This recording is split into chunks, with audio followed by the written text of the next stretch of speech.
जय श्री ओम नमः सिद्धेभ्यः प्रणमो अर्हन्ताणं प्रणमो सिद्धाणं प्रणमो आयरीयाणं प्रणमो वज्रायाणं प्रणमो लोय सवसागुणम् मोक्षमार्गस्य नेतारं वेत्तारं कर्मभूभृतां ज्ञातारं विश्वतत्त्वानां वन्दे तद्गुणलब्धये। धर्म हमारा नाम धर्म जगत का सेहरा भव में हो धर्म बिना कुछ है नहीं। 10 धर्मों के प्रकरण में आज हमें उत्तम तप धर्म का स्वरूप समझना है। यद्यपि जिस आत्मा में ये धर्म प्रकट होते हैं तो 10 के 10 एक साथ प्रकट होते हैं। यदि नहीं होते कोई भी धर्म प्रकट नहीं होता। सब धर्मों के साथ एक शब्द लगा हुआ है जिसको बोलते हैं उत्तम। उत्तम मतलब है सम्यक दर्शन से सहित ही धर्म होते हैं। यदि सम्यक दर्शन नहीं हो तो ये धर्म भी नहीं पाए जाते। तो सम्यक दर्शन किस चिड़िया का नाम है दादी? किस चिड़िया का नाम है सम्यक दर्शन? इस सम्यक दर्शन की चर्चा आप लोग ही करते हैं, दुनिया में और कोई नहीं करता इसकी चर्चा। ये चिड़िया आपके ही पास है। आत्मा नहीं, अपने को स्वयं जान लेना, अपने में अपनापन स्थापित करना। जब हम आत्मा कहते हैं ना तो दो खड़े हो जाते हैं।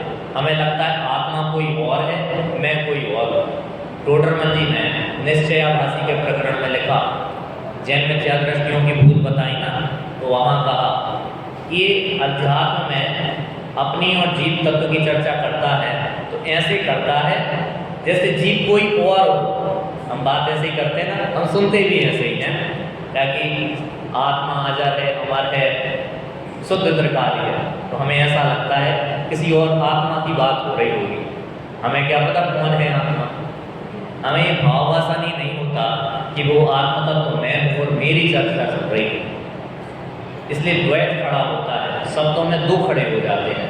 इसलिए कहा आत्मा शब्दों का विषय नहीं है, वो अनुभव का विषय है, अनुभूति का विषय है। तो जिसने अनुभूति में ले लिया तो उसको ही सम्यक दर्शन बोलते हैं।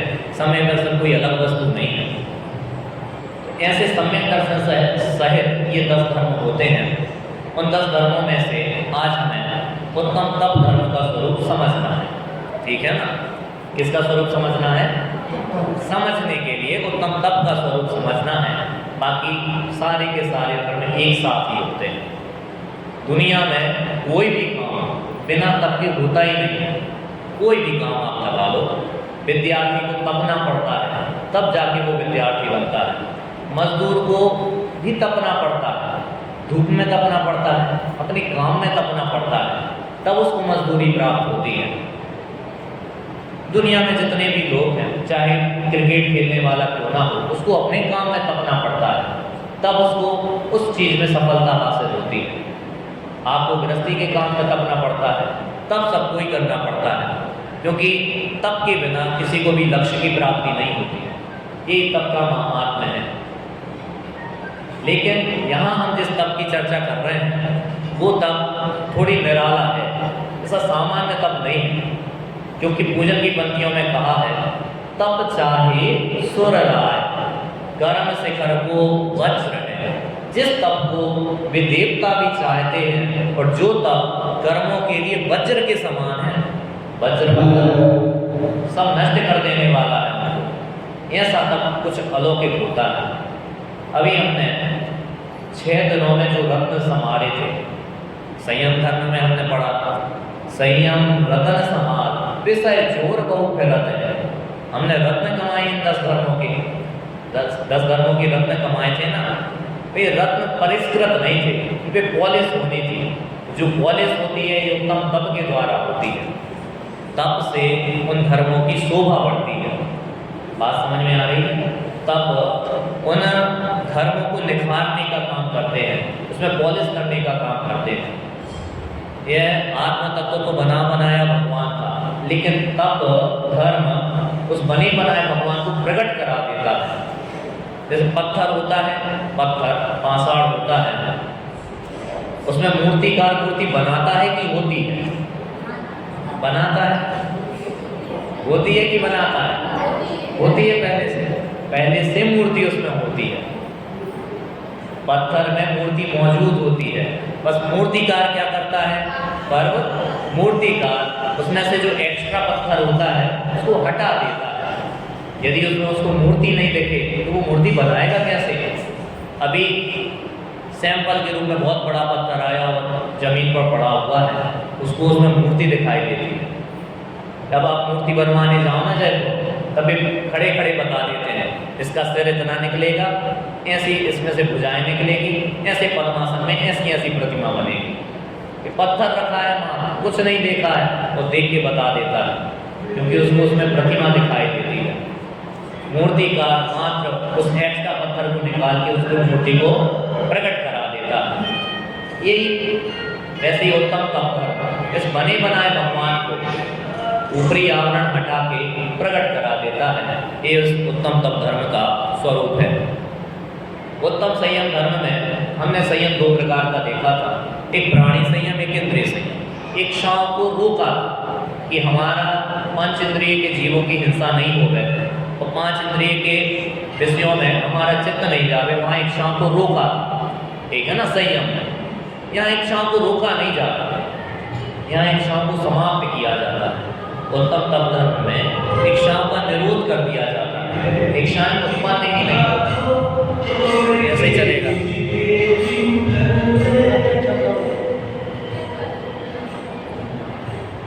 दिन भर से चेक ही कर रहे हैं बस।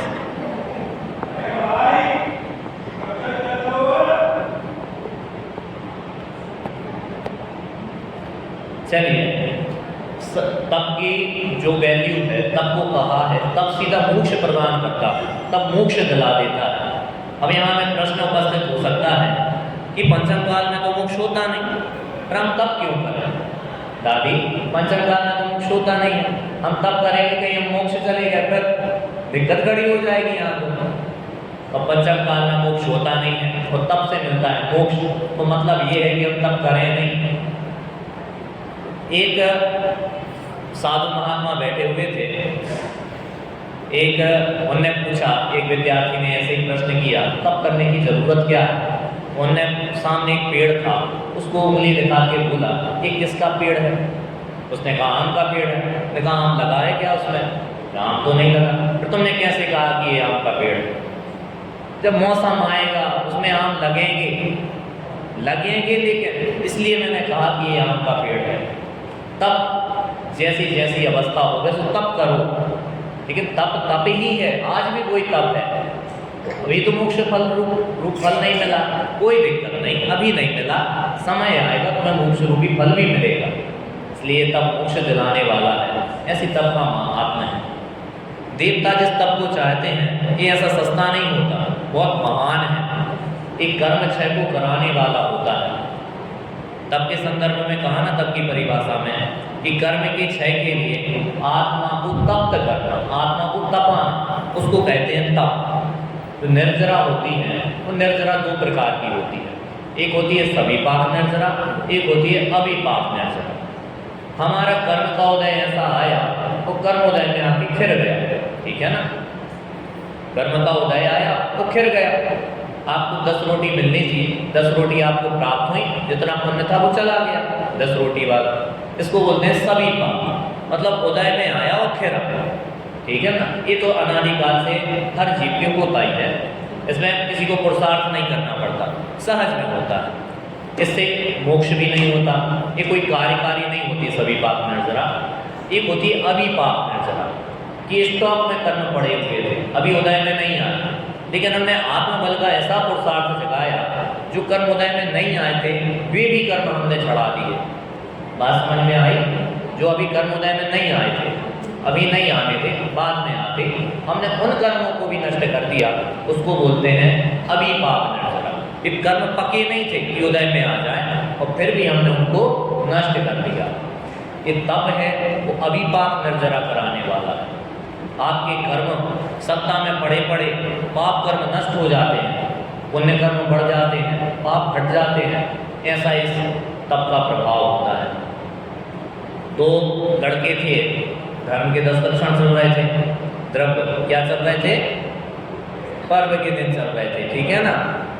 तो एक भाई बोला कि मैं तो मंदिर जाऊंगा, 10 लक्षण पर्व है। दूसरे ने कहा मैंने तो टिकट खरीद ली है, मैं तो मूवी देखने जाऊंगा। तो एक तो चला गया मंदिर, दूसरा मूवी देखने चला गया।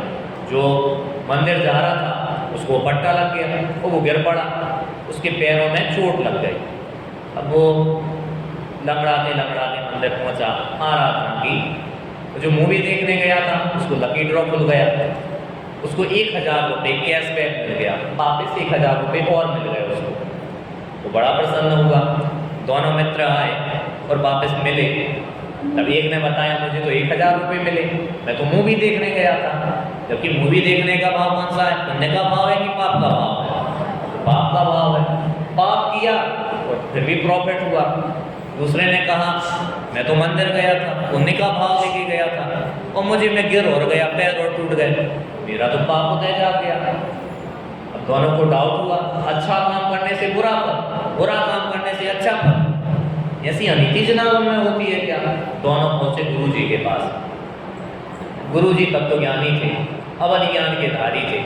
उनने इनका कर्म विचार करके कहा कि तुम जो मंदिर जाने का तुम्हें भाव आया, तुम्हारा होना था बहुत बड़ा एक्सीडेंट, हो सकता था तुम कोमा में चले जाते, इतना बड़ा एक्सीडेंट होता तुम्हारा, कर्म ऐसे ही उदय में आ रहा था, तुमने मंदिर जाने का भाव किया पर वो कर्म दब गया और थोड़े से तुम गिरे और वो खत्म हो गया, तो तुम्हें तो फायदा ही हुआ, घाटा कहाँ हुआ? और जो एक दूसरा व्यक्ति है जिसको 1000 रुपये का लकी ड्रॉ निकला है, इसको 10 करोड़ रुपए की लॉटरी लगनी थी। कितने की? 10 करोड़ रुपए की। और एक इसने परिणाम खराब किए, सिनेमा देखने का भाव पर्व के दिनों में इसको आया और इसने अपना पुण्य जो इतना बड़ा उदय में आता सब खर्च कर दिया 1000 रुपये की वाउचर में। बात समझ में आ रही है आपको? तब का इफेक्ट क्या है, तब का प्रभाव क्या है? बहुत बड़ा पाप भी ऐसे झटके में निकल जाता है, छोटा सा पुण्य भी बहुत बड़ा फल दे के आता है, छोटा सा पुण्य भी। आप समझ सकते हो? ये तप के प्रभाव से ऐसा देखने में आता है। हमें तप से पुरुषार्थ क्या करना है कि कर्म उदय में आवे उसके पहले ही उसको खत्म कर देना। ये तप के प्रभाव से संभव है, तप के बिना ऐसा नहीं होता। आप बात समझ रहे हो? क्योंकि सभी पाप निर्जरा सबके चलती है, कर्म उदय में आएगा खिरेगा, कर्म उदय में आएगा खिरेगा, एक काम सबके होता है। नारकियों के कर्म खिरते हैं कि नहीं? दादी, नारकियों के कर्म खिरते हैं कि नहीं? बोलिए। त्रैंचों के कर्म खिरते हैं कि नहीं? खिरते हैं। देवों के खिरते हैं, लेकिन वे खिरा नहीं सकते, खिरते हैं। बात समझ में आई? दोनों में क्या अंतर है? देवताओं के भी खिरते हैं, नारकियों के भी खिरते हैं, मनुष्यों के भी खिरते हैं, त्रैंचों के भी खिरते हैं, लेकिन वे खिरा नहीं सकते।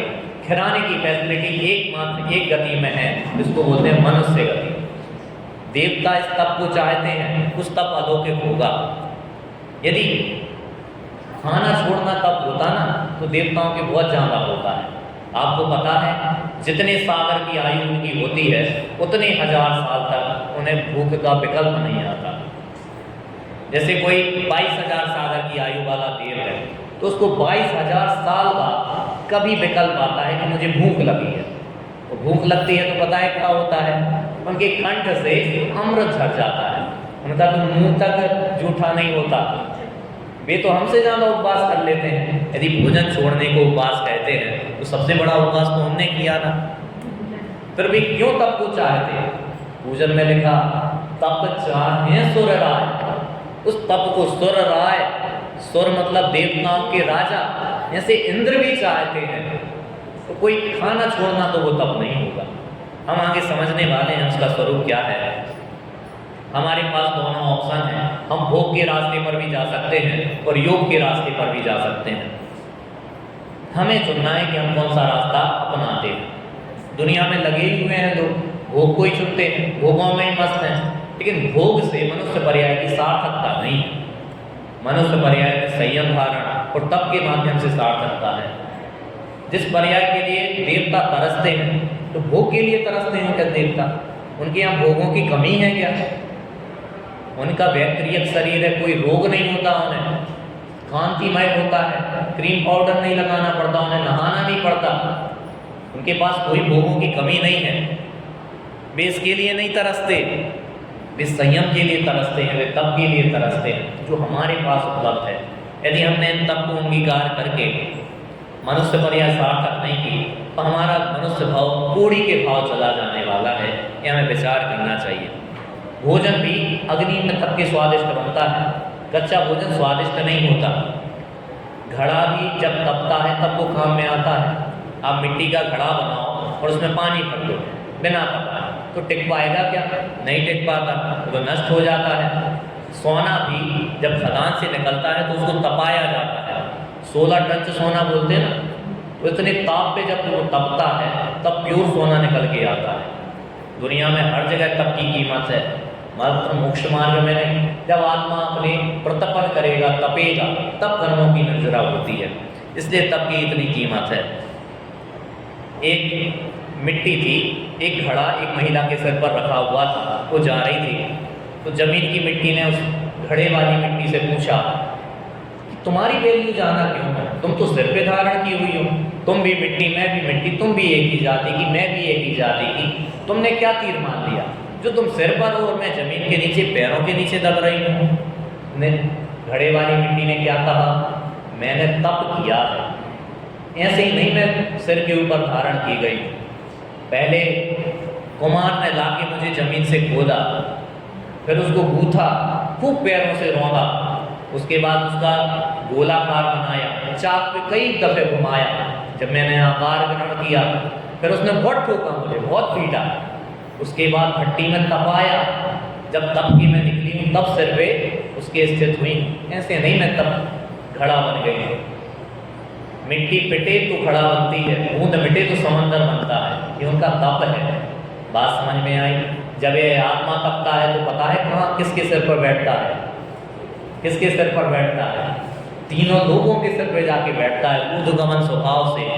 लोग के सर्वोत्कृष्ट, लोग का एंड होता है उसके बाद सीधा। समझ में आ रहा है? इतने ऊपर जाके बैठ जाता है, सर्वोत्कृष्ट शोभा को पाता है ये तप के प्रभाव से। स्वरूपानंद स्तोत्र में एक बहुत सुंदर श्लोक आया, पाषाणेषु यथा हेमं दुग्ध मध्ये यथा घृतम तिल मध्ये यथा तैलम देह मध्ये यथा शिवम।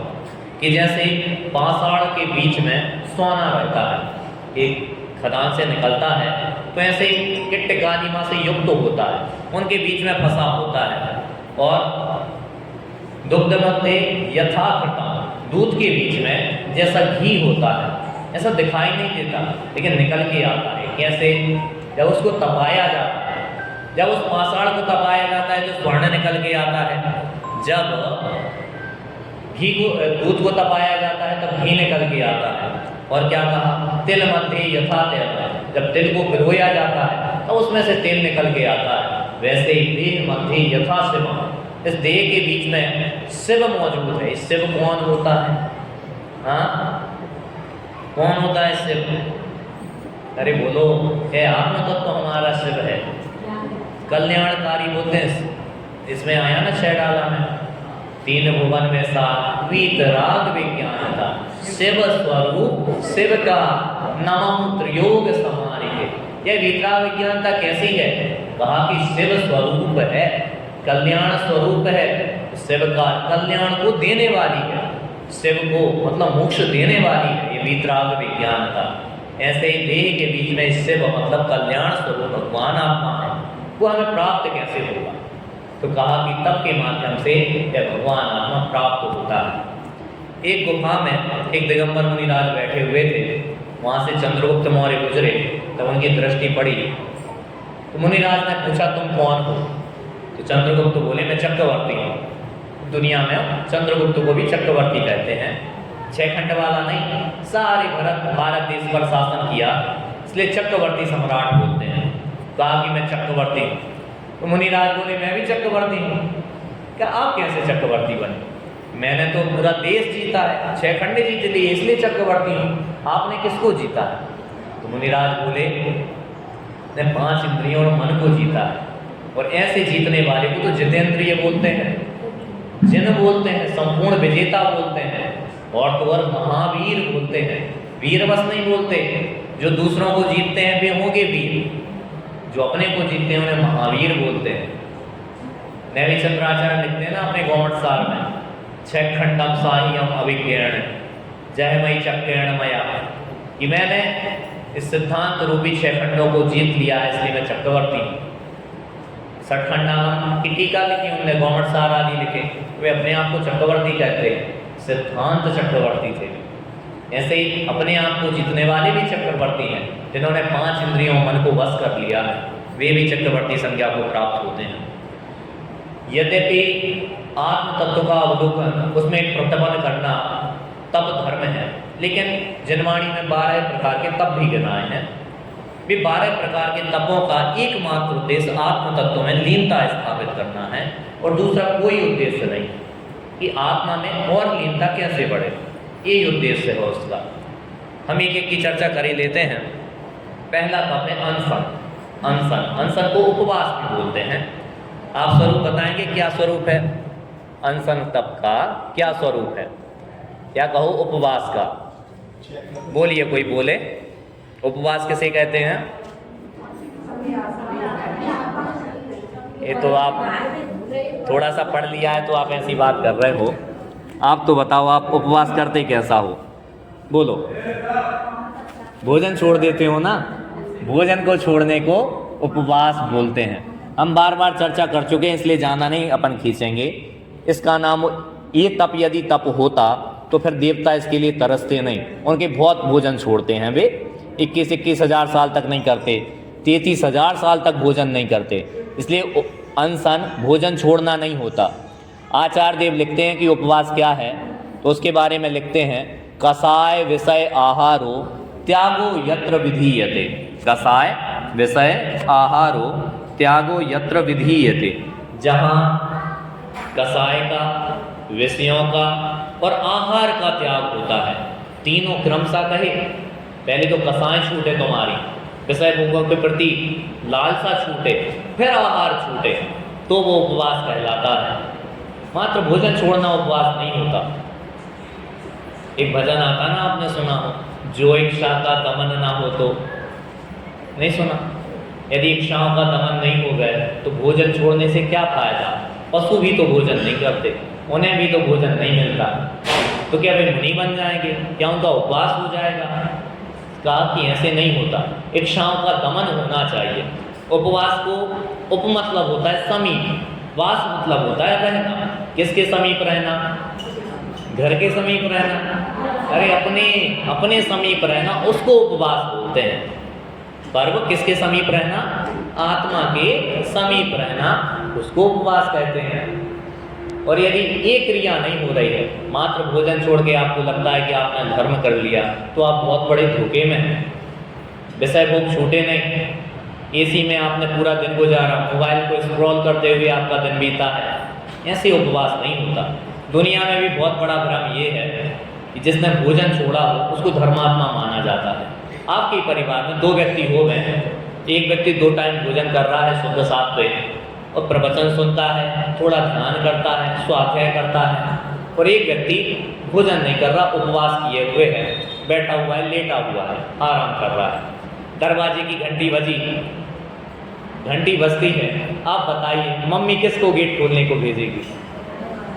हाँ, जिसने खाना खाया उसे भेजेगी, क्योंकि बेचारे ने भोजन नहीं किया, उपवास किए हैं, उसको आराम करने दो। तुमने तो 2 टाइम खाना ठूसा है, तुम जाओ गेट खोल के आओ, जाओ। हमें भी ऐसा ही लगता है कि भोजन छोड़ने वाला बड़ा धर्मात्मा है, लेकिन हम इसकी तरफ ध्यान नहीं देते कि कसाय कितनी छूटी। कसाय बस क्रोध होता है क्या? कोई ऐसा बन के बैठा रहे, गुस्सा तो नहीं किया, बस कसाय क्रोध ही बस है। जो हंस हंस के तुमने कपिल शर्मा शो देखा है वो कसाय नहीं है, वो भी तो कसाय है। सास बहू के सीरियल देखे हैं, तुम खुद दुखी हुए हो, वो कसाय नहीं है क्या?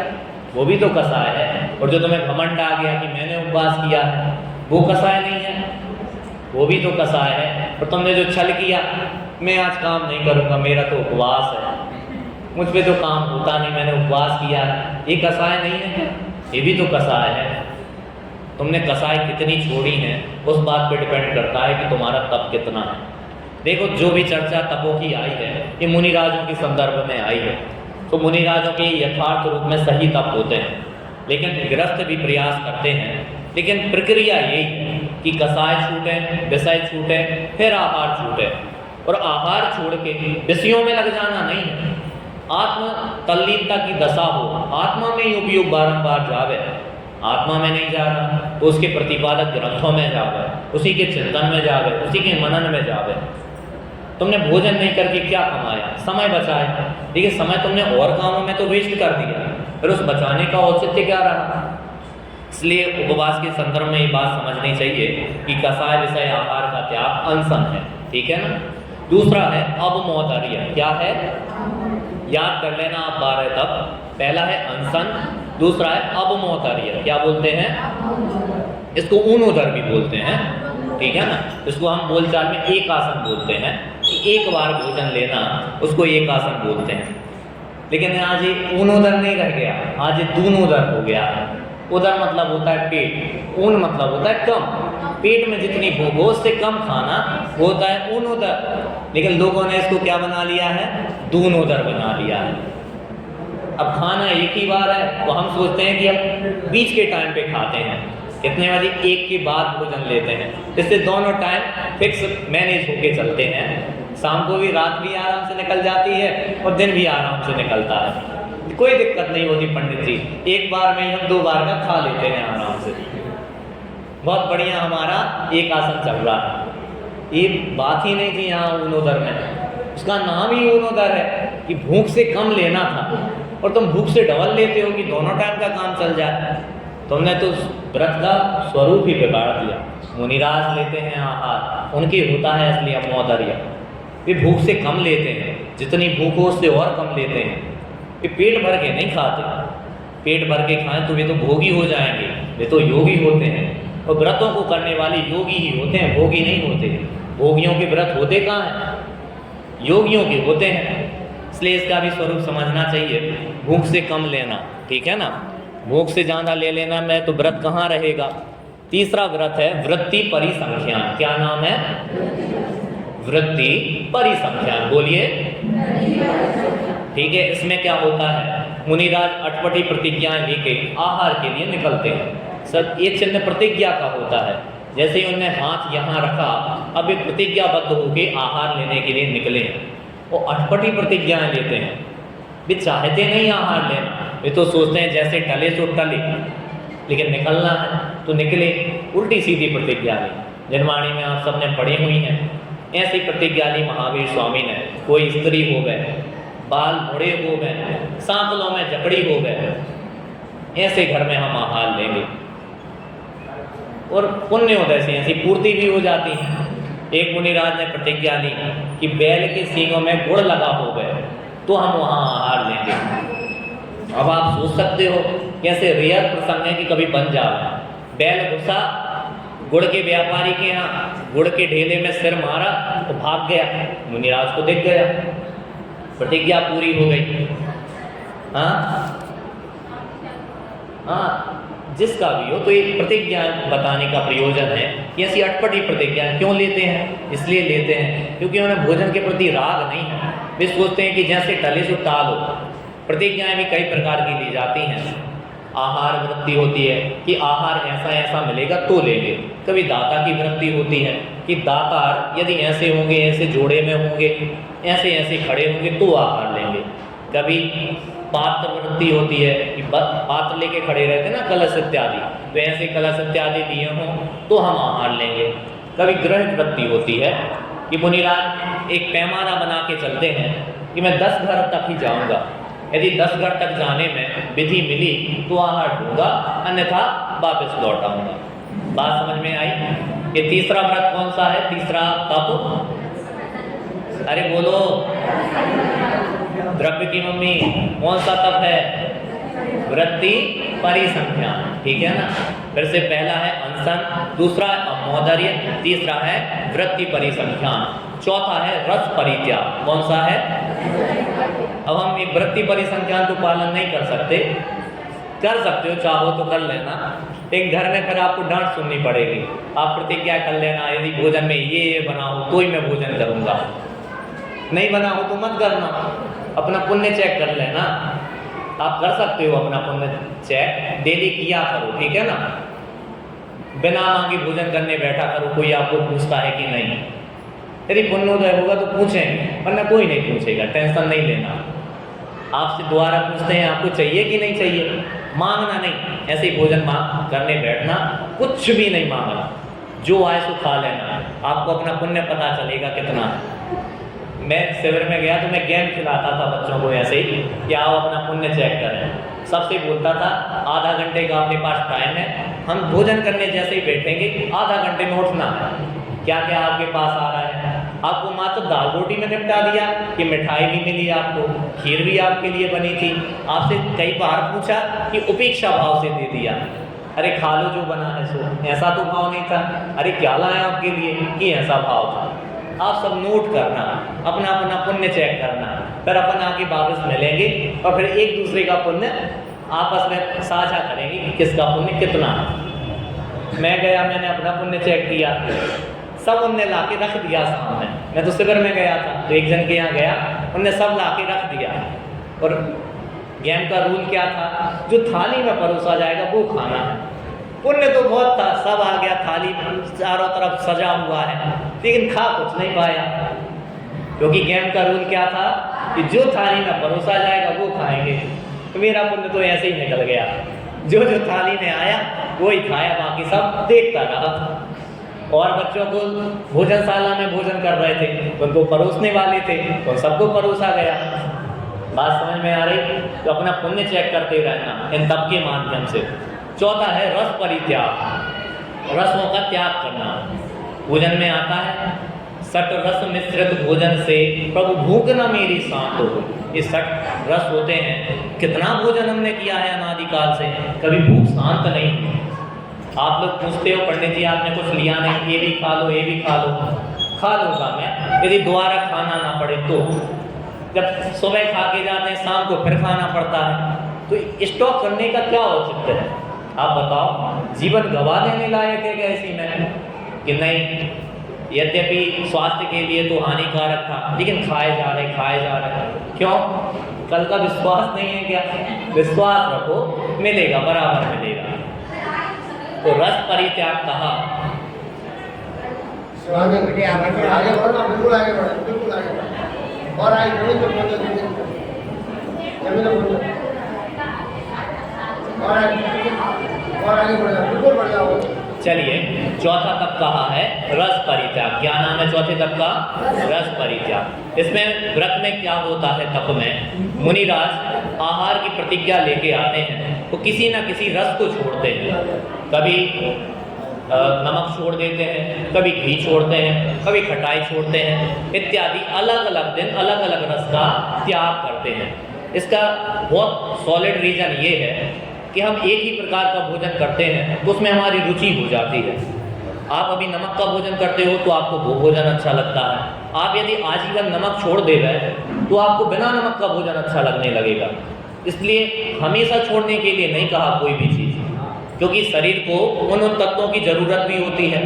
नमक छोड़ दोगे आप हमेशा के लिए तो हो सकता है कोई रोग हो जाए आपको, तो शरीर में तत्व भी बने रहे और आपका अभिलाषा भी टूटे। इसके लिए ये रस परित्याग नाम का तप कहा कि छोड़ छोड़ के कभी नमक छोड़ दिया, कभी हल्दी छोड़ दी, कभी घी छोड़ दिया, कभी कोई तत्व छोड़ दिया, तो आपका स्वाद भी जिह्वा पे नहीं आ पाएगा, अभिलाषा भी टूटेगी और आपका स्वास्थ्य भी उत्तम रहेगा। ये चार जो तप कहे ये भोजन से रिलेटेड थे। अनशन भोजन छोड़ना था, अमोदरी एक आसन था, विविध वृत्ति परिसंख्यान प्रतिज्ञाबद्ध होकर भोजन करना था, रस परित्याग में रस छोड़ना था। तो आप तो भोजन की चर्चा कर रहे हैं, यहाँ तो आत्मा आई नहीं कहीं। और आपने तो कहा था तप आत्मा के होते हैं। ये शरीर की यद्यपि कहे हैं, लेकिन शरीर आत्मधर्म का सहकारी है। क्या कहा? आत्मधर्म का सहकारी। यह आत्मधर्म के साथ साथ चलता है। यदि शरीर शिथिल हो जाएगा तो आत्मा में उपयोग नहीं लगेगा। शरीर में यदि प्रमाद आएगा तो आत्मा में उपयोग नहीं लगेगा। आपने देखा है जो खूब पूड़ी कचौरी और खीर ठूस ठूस के खा लेते हैं, फिर भी अध्ययन नहीं कर पाते, फिर उनके लिए एक ही काम बचता है, सोना ही काम बचता है उनके लिए, क्योंकि प्रमाद आ जाता है। जिनने 3 दिन से खाना नहीं खाया हो, वे भी उपयोग आत्मा में नहीं लगा पाते, क्योंकि शरीर शिथिल हो जाता है।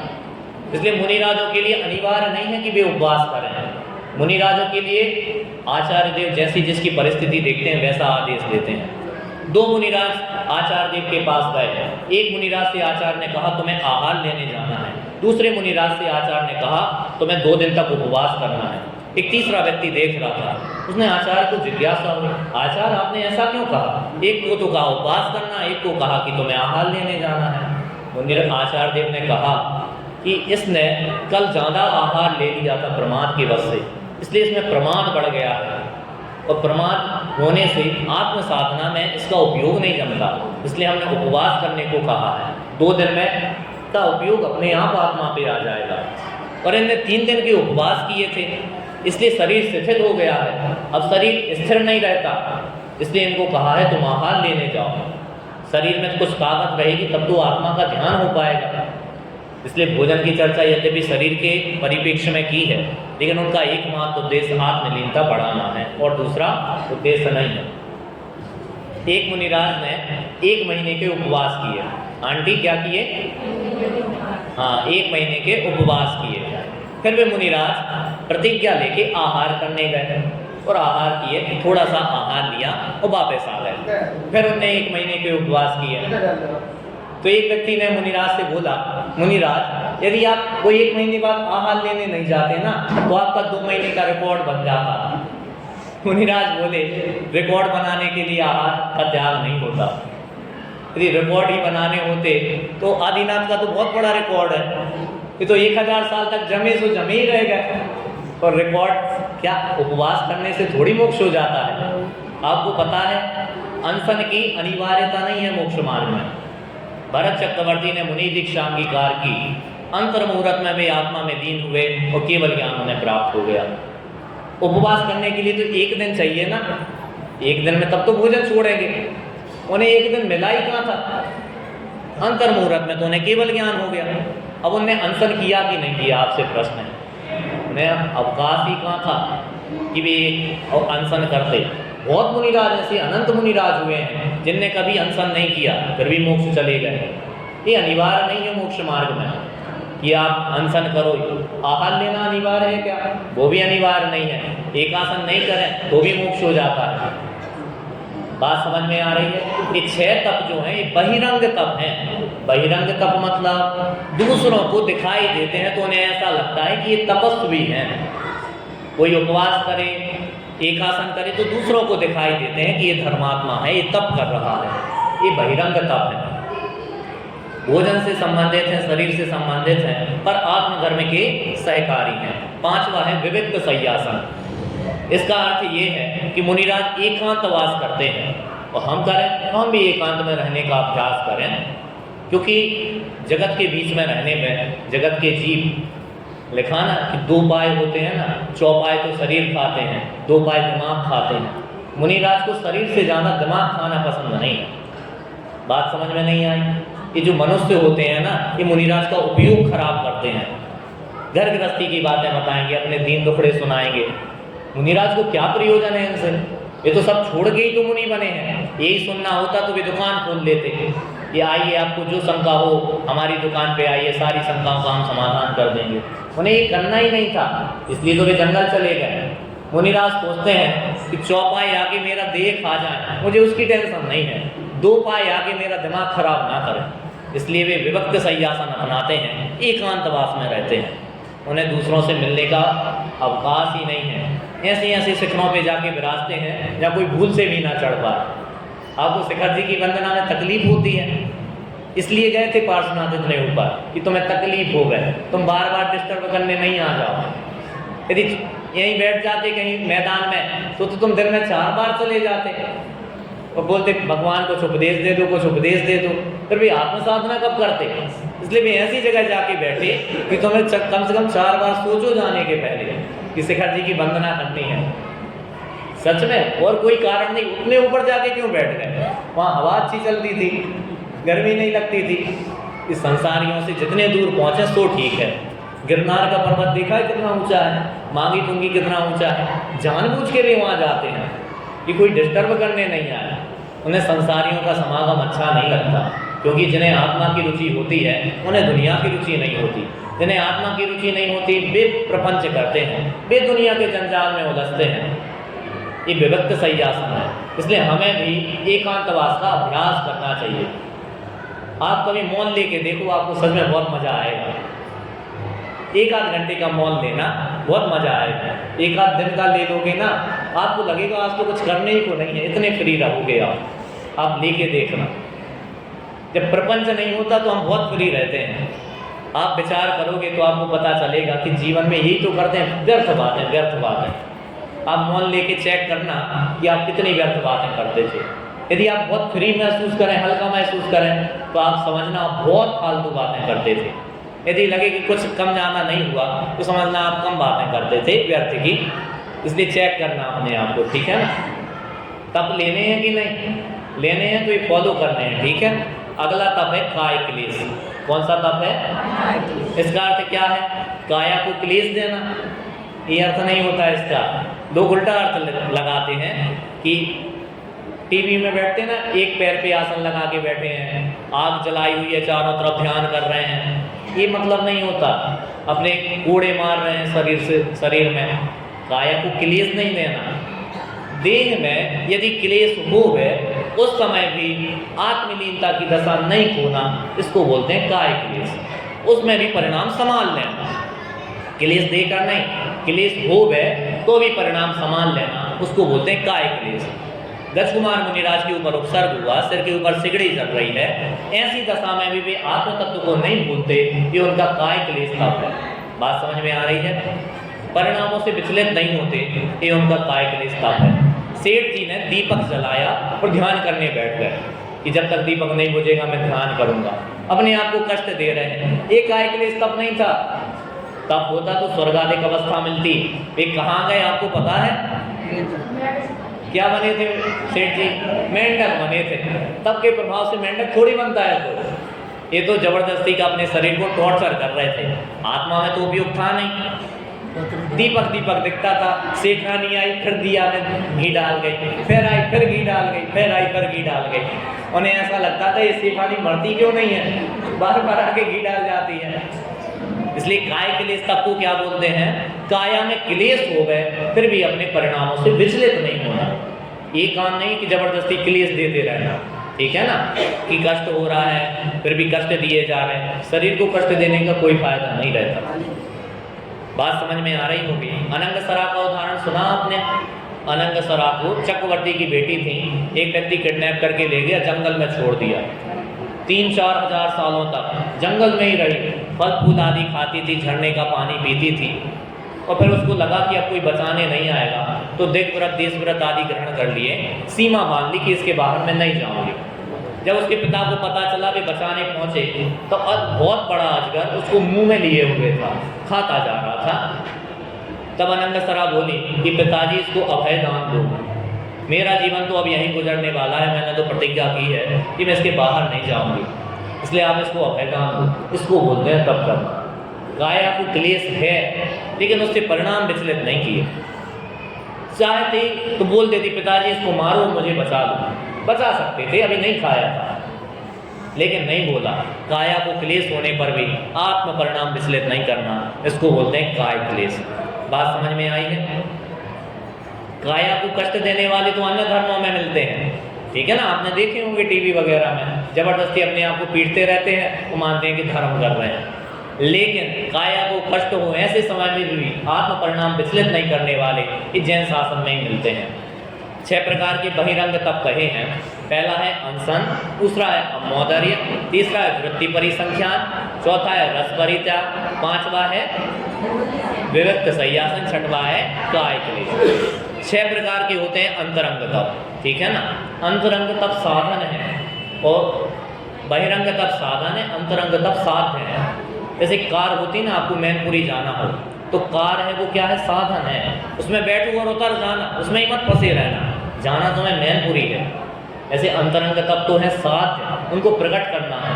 बहिरंग तप साधन है वहाँ तक पहुँचने के, ये छूट जाएंगे, छोड़ देना, ठीक है ना। सबको इसलिए कहा अनिवार्य नहीं है बहिरंग तप, किन्हीं के होते भी हैं किन्हीं के नहीं भी होते।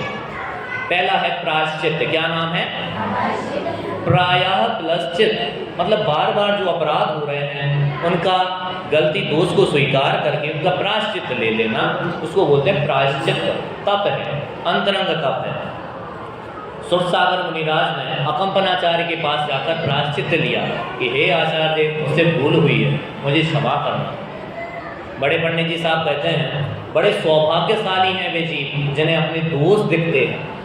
आपको दिखते हैं अपने दोस्त कि दूसरों के ही दिखते हैं, दूसरों के गुण दिखते हैं और अपने दोस्त दिखते हैं, बड़े सौभाग्यशाली हैं वे लोग। और जिन्हें अपने तो गुण दिखते हैं जो होते नहीं हैं और दूसरों के दोस्त दिखते हैं जो उनमें होते नहीं हैं, वे बड़े दुर्भाग्यशाली है। उनकी तो हम क्या बात करें, क्योंकि दोस्त निकालने का पहला चरण है कि दोस्त तुम्हें पता हो, स्वीकार हो। हम गलती माने ही नहीं तो फिर छोड़ेंगे कैसे, इसलिए पहले दोस्त माना जाता है तब छोड़ा जाता है, ये होता है प्रायश्चित। दूसरा है विनय, ठीक है ना। विनय, दुनिया में विनय के 2-3 अर्थ हैं। एक तो विनय मिथ्यात्व होता है, कहीं भी जाके सिर पटक देना, ये सबसे बड़ा मिथ्यात्व है, सबसे बड़ा पाप है। कहीं भी ये अपना सड़ा नारियल नहीं कहीं भी जाके फोड़ दो। सच्चे देव शास्त्र गुरु के अलावा ये सिर कहीं नहीं झुकना चाहिए। ऐसी जिनकी दृढ़ प्रतिज्ञा होती है, ऐसे दिगंबर मुनिराजों की ये विनय तब होता है।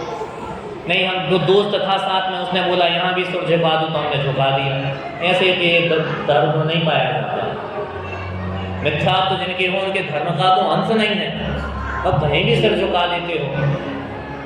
भजन में गाते ना, अरे रागियों की शरण में न जाना, बस एक वीत रागी को सिर है झुकाना, श्रद्धान मेरा है मेरु समाना। मेरु जैसा कभी विचलित नहीं होता, अनादि काल से वही मेरु सेम टू सेम वहीं खड़ा है और अनंत काल तक खड़ा रहेगा। ऐसे ही मेरा श्रद्धान है कि बीतरागी देव शास्त्र गुरु के अलावा कभी सिर नहीं झुकाऊंगा, त्रिकाल में सिर नहीं झुकाऊंगा। ऐसी जिनकी प्रतिज्ञा होती है उनके विनय तब होता है, उनके नहीं होता कि कहीं भी सिर झुका दिया। आचार्य देव लिखते हैं अष्टपावड़ ग्रंथ में, जो लाज गारव और भय बस पूजते दृग भ्रष्ट को, की पाप की अनुमोदना ना बोधि उनको प्राप्त हो। जो लाज से, कि लज्जा के कारण, गौरव के कारण और भय के कारण सम्यक दर्शन से भ्रष्ट की पूजन करते हैं, उनने अनर्थ किया है, उन्हें कभी रत्नात्रय प्राप्त नहीं होता। मैं नहीं कह रहा, कलिकाल सर्वज्ञ आचार्य कुंद देव कह रहे हैं। आचार्य कुंद जानते हो कौन है? जितनी भी आप दिगंबर प्रतिमाएं नमस्कार करते हो, सब में लिखा रहता है कुंद भगवान की आमना में इसकी प्रतिष्ठा हुई है। वे हैं आचार्य कुंद देव, दिगंबर धर्म के संरक्षक हैं। दिगंबरों की शुरुआत कुंद से होती है। वे आचार्य कह रहे हैं यदि तुम द्रग भ्रष्ट को पूजते हो तो तुम्हारी कोई कीमत नहीं, तुम्हें सम्यक तो नहीं होगा। विनय सबसे बड़ा धर्म है। जब ये तप में आता है तब सबसे बड़ा धर्म होता है। जब 16 कारण भावनाओं में एक विनय संपन्नता नाम की भावना है तब सबसे बड़ा पुण्य होता है। और जब मिथ्यात्व में कहीं भी सिर झुकता है तब सबसे बड़ा पाप होता है। इसलिए विनय कहाँ करनी है, इस बात का विचार होना चाहिए। अगला तप है वैयाव्रत।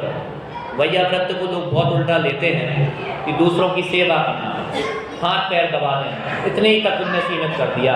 ये उसका रियल भाव नहीं है।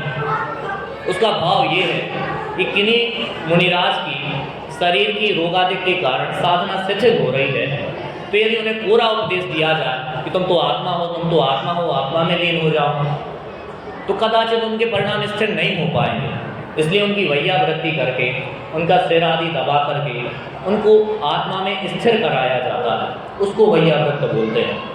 पता चला मुनिराज 40 किलोमीटर चल के आए हैं तो आप पैर दबाने लगे, ये वैयावृत्ति नहीं होती। ये तो मुनिराज का काम है, ये तो अपने चरणों से विहार करने वाले का, ये तो उनकी शोभा है, ये उनके काय क्लेश नहीं है।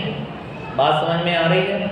जब ऐसी परिस्थिति हो कि आत्मा में उपयोग नहीं लगता हो, ऐसा रोगा दे कान पड़े।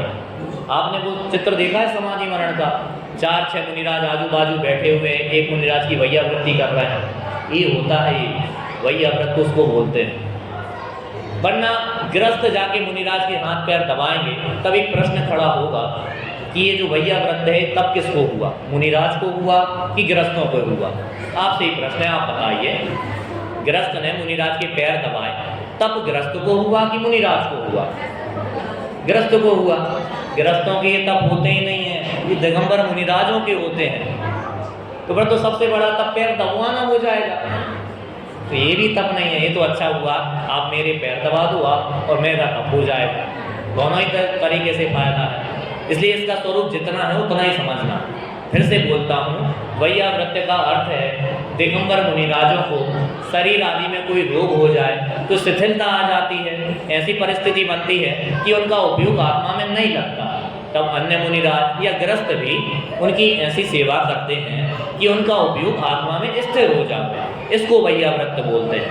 याद रखना, जब जरूरत हो तब की बात है, स्थिरता नहीं हो रही हो तब की बात है। पहली बात तो मुनिराज खुद गृहस्थों को आने नहीं देते, वे भटकने ही नहीं देते अपने पास, इसलिए तो जंगल चले जाते हैं। बात समझ में आ रही है? इसलिए हम उपचार से वैयावृत्ति साधर्मी के हाथ पैर दबा दो कह दो, उसमें दिक्कत नहीं है, लेकिन वो तप नहीं है, इस बात को बराबर याद रखना। जिस तप की हम चर्चा कर रहे हैं ये कोई अलौकिक चीज़ है, सामान्य चीज़ नहीं है। बाहुबली के संबंध में भी उनके पूर्वभाव की कहानी आती है कि पूर्वभाव में ऐसे दिगंबर मुनिराज को कोई रोग हो गया, उनने उनकी सेवा की, इस कारण से वे कामदेव बने, क्योंकि शरीर से गिलानी नहीं की उनने। आपने अष्टांगों की कहानियों में पढ़ा होगा, उपगुहानंद बात कौन सा अंग होता, निर्विचिकित्सा अंग है, गिलानी नहीं करते थे मुनिराजों से। वो परीक्षा लेने के लिए एक देव ने उद्यान राजा की परीक्षा लेने के लिए वेश बनाया, मुनि बन के आए, आहार लिया, मुनिराज ने जानबूझ के उल्टी कर दी। उद्यान क्रोधित नहीं हुए, इतने करुणा भाव से, अरे महान अर्थ हो गया, मैंने ऐसा क्या आहार में करा दिया कि मुनिराज को उल्टी हो गई। तुरंत उल्टी साफ करने लगे, मुनिराज ने उनके ऊपर उल्टी कर दी, फिर भी उन्हें क्रोध का भाव नहीं आया। ऐसे जीवों के वैयावृत्त का भाव आता है। फिर वे देव अपने स्वरूप में प्रकट हुए तो आशीर्वाद दिया धर्म वृद्धि का। आपको बात समझ में आ रही होगी। अगला तप है स्वाध्याय। स्वाध्याय के 5 वेद हैं, वाचना, प्रक्षना, अनुप्रेक्षा, आमना और धर्मोपदेश। आत्मा के प्रतिपादक, शुद्धात्मा के प्रतिपादक ग्रंथों को पढ़ना, पूछना, उनकी चर्चा करना, उनका उपदेश देना, ये स्वाध्याय है। फिर आता है व्युत्सर्ग, शरीर से ममत्व को त्याग देना, इसका नाम व्युत्सर्ग है। और अंतिम तप है ध्यान, एकाग्र चिंता निरोध ध्यान। एक अग्र, एक मतलब होता है आत्मा, अग्र मतलब उसको आगे रख के, आत्मा को आगे रख के जो ध्यान किया जाता है उसको बोलते हैं ध्यान। आपको पता है आप ध्यान करते हो? नहीं पता? 4 प्रकार के ध्यान होते हैं। आर्त रौद्र, आर्त ध्यान होता है, रौद्र ध्यान होता है, हम निरंतर करते रहते हैं। धर्म ध्यान होता है, वो भी करते रहते हैं, लेकिन शुक्ल ध्यान होता है वो नहीं हमारे होता। एकाग्र चिंता निरोधो ध्यान, इसको यहाँ ध्यान कहा है। आर्त रौद्र ध्यान को ध्यान नहीं कहा। वे तो सब जीवों के होते हैं, वे तो नरगति के कारण हैं, वे अच्छे नहीं होते। बात समझ में आई? इसमें एक बात और समझना, जो तप है एक से और ज़्यादा महत्व वाला दूसरा तप है, दूसरे से तीसरे की वैल्यू जाना है, तीसरे से चौथे की, चौथे से 5वें की। इसलिए ध्यान तप सर्वश्रेष्ठ तप कहा है। बात समझ में आई? बहिरंग तपों को तो छोड़ ही दो, अंतरंग तप में भी प्रायश्चित से बड़ा है विनय, विनय से बड़ा वैयाव्रत, ठीक है ना। फिर एक स्वाध्याय है, कायिक व्युत्सर्ग है, ध्यान है। क्यों है? क्योंकि ध्यान के बिना किसी को मोक्ष नहीं होता। जिसके बिना मोक्ष नहीं हो वो तो सबसे बड़ा हो गया। शुक्ल ध्यान अनिवार्य है मोक्ष के लिए, इसलिए ध्यान सबसे बड़ा तप है, छोटा मोटा तप नहीं है, ठीक है ना। आप दूध गर्म करते हो तो सबसे पहले बर्तन में दूध रखा, दूध तपता है कि बर्तन तपता है? पहले बोलिए, बर्तन तपता है। इंडक्शन में उसकी बात नहीं कर रहे, गैस पे रखा तो पहले बर्तन तपता है फिर दूध तपता है। ऐसे ही तपाना तो हमें आत्मा को ही है, लेकिन देह में ये आत्मा रहता है, इसलिए देह को तपा करके आत्मा तक पहुंचा जाता है। देह को तपाने का उद्देश्य नहीं है, आत्मा आराधना उद्देश्य है। यदि आपका 2 टाइम भोजन करके आत्मा आराधना होती है तो वैसा करो। यदि बहुत प्रमादी हो तो भोजन छोड़ के करो, यदि नहीं चलता तो 3 टाइम खा के करो। आप त्यागी वृत्ति तो हो नहीं, लेकिन आत्मा आराधना करना उद्देश्य है। अनर्गल अवश्य नहीं खाना, उसका तो निषेध है, वरना आप कभी भी खाने लगो, कुछ भी खाने लगो, उसका तो पहले ही निषेध है। उसके बिना तो आत्मा में उपयोग ही नहीं आएगा। आपको पता है जो सम्यक दृष्टि होते हैं उनके अन्याय, अनीति और अभक्ष भक्षण का त्याग होता है। यदि उनके अभक्ष होता है तो आत्मा समझ में नहीं आता, आत्मा की रुचि जागृत नहीं होती। अभक्ष भक्षण करने वाले को आत्मा समझ में नहीं आता, इसलिए इनका तो पहले ही त्याग हो जाना चाहिए। इनके ऐसा त्याग होता है, उनके उत्तम तप धर्म प्रकट होता है, और इस उत्तम तप धर्म की महिमा मात्र भोजन छोड़ने तक नहीं है, वरना देवता इसके लिए नहीं तरसते। वे तो बहुत छोड़ सकते हैं, उन्हें कोई ज़रूरत नहीं है। इसकी कुछ अपार महिमा है, वो है निर्जरा के कारण। आपको पता है मुनिराज एक बार आत्मा में लीन होते हैं, इतने कर्म नष्ट कर देते हैं, इतने कर्म, पता नहीं कितने भाव के कर्म यूँ मिटा देते हैं एक क्षण आत्मा में लीन होने में। और हम कितना पुरुषार्थ करें, ये कर्म नष्ट नहीं होंगे। ये तप की महिमा है, इसलिए तब चाहते हैं कि एक झटके में सारे के सारे कर्म खत्म। एक भाव में ही तो सारे कर्म नष्ट करके मोक्ष जाते हैं, दूसरा 2-3 भाव में थोड़ी होते हैं। और तो और केवली समुद्घात में 8 समय में सारे अघातिया कर्म नष्ट कर देते हैं। 8 समय मात्र में सारे अघातिया कर्म नष्ट करके मोक्ष चले जाते हैं। ऐसा इन तप का प्रभाव है, जिनको 100 धर्मेंद्र भी तरसते हैं। बात समझ में आपको आई होगी। आप धर्म के 10 लक्षण किताब में इस तप धर्म का स्वरूप पढ़िए तो आपको और विषय क्लियर होगा। ऐसे तप धर्म को हम अंगीकार करके मोक्ष लक्ष्मी को प्राप्त करें, ऐसी मंगल भावना से अभी की